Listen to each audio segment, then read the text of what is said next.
and we do an like an enrollment application.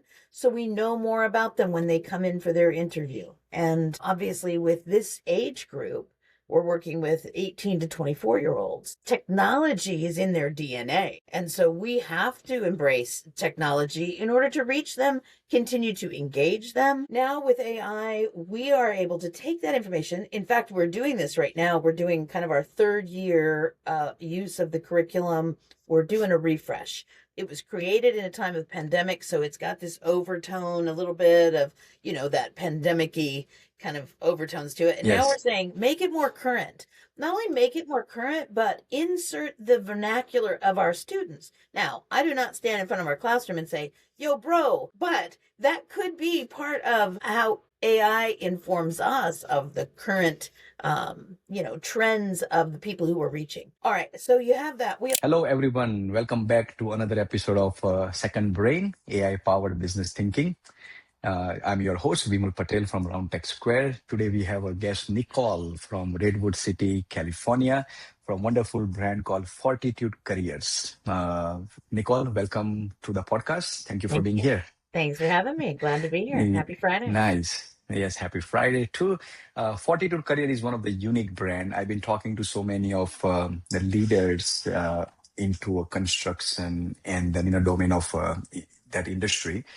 But the Fortitude Career, I would say it's very unique in a way because they are the factory of those people who they generate, right? I mean, they train them, they get them ready, they put them in a market, and then it's one of the unique brands. So I love to hear more about it. Can you just tell me a little bit about your brand, what you do, and then how those things all started? Sure, sure. Well, during the pandemic, I was left with a little bit of time on my hands and really feeling a kind of an urge to do something with my career. I had been in Wall Street in legal for 30 years and just felt like I needed to do something a little more, I don't know, meaningful with my work. Used the Okay. pandemic time to build a program where we train young people for careers in construction. Remember, we are here in Silicon Valley, and the Valley tells you that tech is king, tech is king. And for those young people who maybe aren't interested in sitting behind a desk, especially after the pandemic where we had remote learning and, they got this feeling of what it would be like to sit behind a computer all day.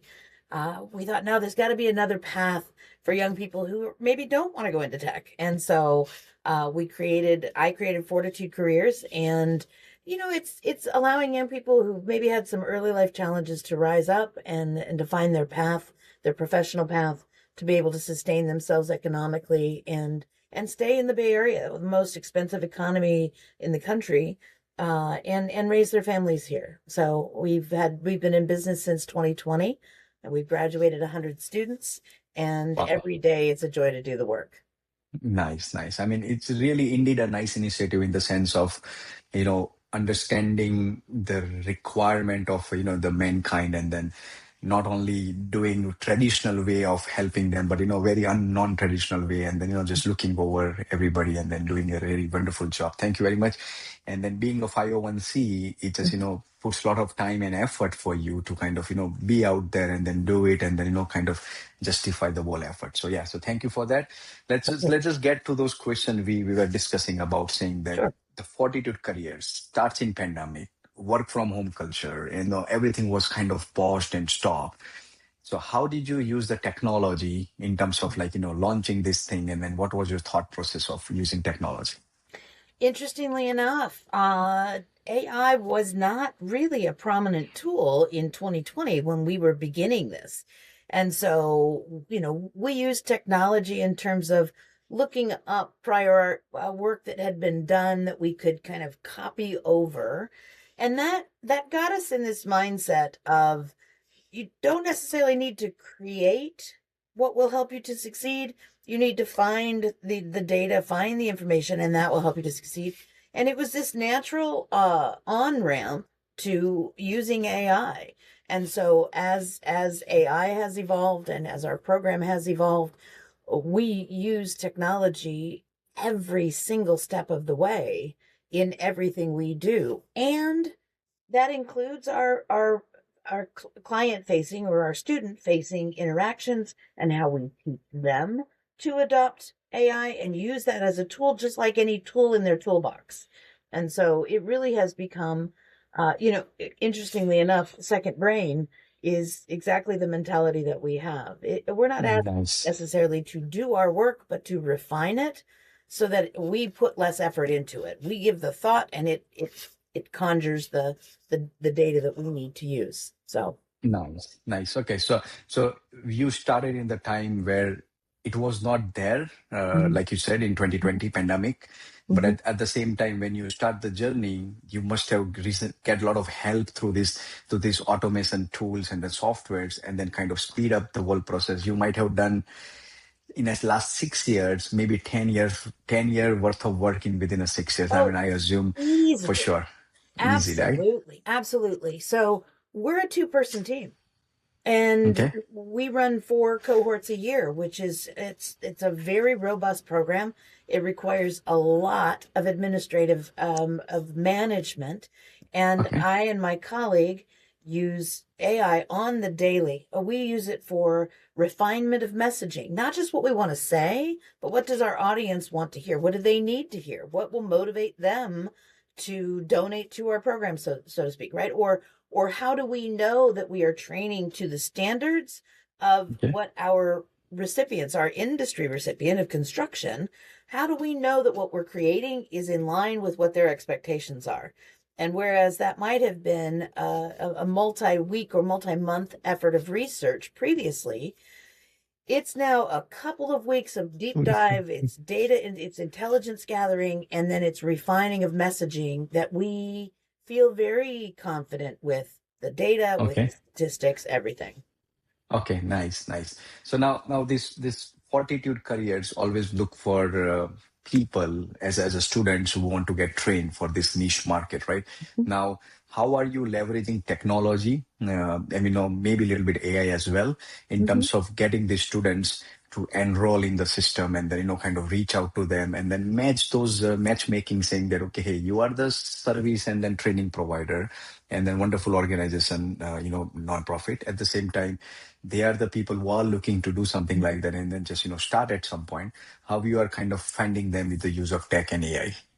We know we use technology every step of the way. We have developed really strong relationships, those interpersonal elements, but those are all guided by technology. Our initial relationships that we built with the teachers in the high schools in order to reach the students in the high schools, in order to reach the parents of the students.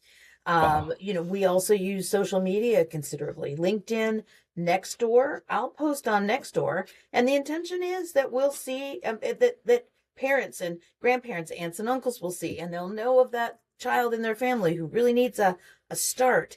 And so it begins like that, and they click the link and they go to the website and they sign up.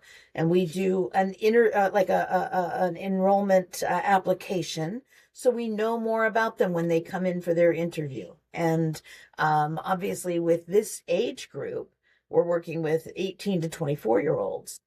Technology is in their DNA. And so we have to embrace technology in order to reach them, continue to engage them. Their attention spans can be, to things that aren't really, deeply impactful to them yet. We have to find ways to kind of keep the hook set so that by the time Nice. between interview and enrollment, the day we start program, they remain engaged and start working toward their success. And so Nice. yes, in that we use that technology there. We use technology in terms of um, really communicating to philanthropists and foundations and completing grants and Nice. every aspect of our business. You wouldn't think with construction, who tend to be late adopters, That's right. and here That's right. we are kind of leading the charge.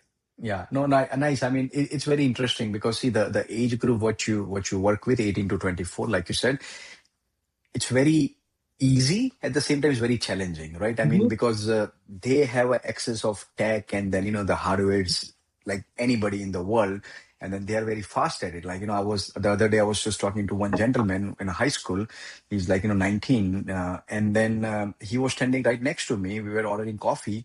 And then the way he was using their cell phone and then sending a text message with the speed of light, like literally, and but he was not using, he was typing it so quick and so fast that I can imagine the type of apps and then, the type of tech, what they're using on their cell phone is just crazy. So sometimes it becomes challenging to Mm-hmm. work with them. At the same time, it becomes easy also to serve them that one more technology, and then, the things happens automatically. So nicely said, and very, very proud to hear that the brand like yours use every step of the way, and then, just to make the whole process very smooth, very easy, very effective. So that's beautiful. Now, uh, I understand that, people apply to you, and then, you go through the process, you approve them, and they Mm-hmm. come on the school, and then, get graduated from you. Um, in the whole teaching process, right? I know that construction is a very heavy teaching process where you need to kind of, understand and having a hands-on experience with the tools and then, the processes. Are you using any kind of, the video tutorial, or any kind of, Mm-hmm. like, pictures, or like, any kind of AI powered tutorials for them to kind of learn that, and then, your course is designed such a way that where there are also hands-on thing at the same time to make it more interesting. There are Mm-hmm. also something going on. Yeah. Anything like that? Yeah, from beginning to end. So our curriculum is proprietary. We built it in 2020 before we could convene classes because everybody had to stay 6 feet apart. Okay. And we used collaboration tools that have allowed us to work with professionals across the country in terms of the development. And so, especially during the pandemic, when we had teachers who were not teaching in the classroom, they had time available. They started to do industrial design. So we collaborated with professionals across the country, about 100 of them, to create the curriculum. Our curriculum is two parts. It's life mastery. So how are you a good employee? How do you show up on time? How are you a respectable, responsible, good communicator, good teammate? And all of that information originally was created between partnerships and collaboration with psychologists and teachers and just a whole community of people who put the information together for us. Now with AI, we are able to take that information. In fact, we're doing this right now. We're doing kind of our third year use of the curriculum. We're doing a refresh. It was created in a time of pandemic, so it's got this overtone, a little bit of, that pandemic-y kind of overtones to it. And now we're Yes. saying, make it more current. Not only make it Okay. more current, but insert the vernacular of our students. Now, I do not stand in front of our classroom and say, yo, bro, did I, but that could be part of how AI informs us of the current, trends of the people who we're reaching. All right, so you have that. We also have, so in addition to life mastery, part of life mastery is career services. And so we sit down. At first, I was a little reluctant to Okay. encourage the use of AI because I feel like if you don't have the ability, if you don't have the knowledge of how to build a resume, then how do you know if what you get back from AI is actually meeting the measure of what you want? And so we want to do this like layered thing where we teach the mechanics of the build of a resume, of a cover letter, of communication and follow up on an application. And so what we do is we have them create it so they understand the mechanics of the creation, and then we have them send it to ChatGPT or some AI tool to kind of reconfigure. And let me tell you, grammar, That's punctuation, true. That's capitalization, true. all of That's that true. is suffered at AI Yes. at the expense of technology. Excuse me. And so we want to make sure that it's speaking in their authentic voice. And so we teach them, okay, use this tool, but make sure that this tool is not driving everything and that you're not so dependent upon it that you lose sight of what you're actually communicating. And so we teach them how to put it in their own voice from the perspective of an 18-year-old. We even add that as a tag As to a one of the prompt, as a AI prompt. Yeah. prompts. Exactly. Yeah. Okay. So that Okay. they're not, because look, the It doesn't fastest need to be way, mechanic. yeah, Yes. yeah, yeah. If Yes. you look, the interview process, the hiring process, it's very deeply interpersonal. And if you produce a document that is not carry Foods forward your that. Yeah. voice, then you Then show it up as doesn't something work. vastly different than what they expected. And there's already a breach of trust. And so Yeah. we kind of build in the understanding of why, yes, it's faster. Yes, it's easier, but is it Okay. serving you properly if you haven't put your own touch to it, your own flavor to it? And Yeah. so we teach them how to go forward confidently using AI not as a shortcut, but as an enhanced tool to what they're doing. Wow. No, I mean, very, very wonderfully quoted right there, because it's very important for a person to understand that, at the end of the day, technology is used by the human. So if you Yeah. remove the human element or an emotion, then it just crash it. I mean, it will be, because nowadays I can totally get you, where I can read one article which is written by you, and I read another article which is written by ChatGPT. I would able to say that, okay, you know what? Come on, dude. Like, I know that is somebody, some person with the expertise or experience is writing something or saying something, like reading a book. Right Yeah. now, it's very crazy to tell you that a lot of people, a lot of writers right now who are kind of relying on more and technology and AI, they are writing the books with the use of a lot of these softwares.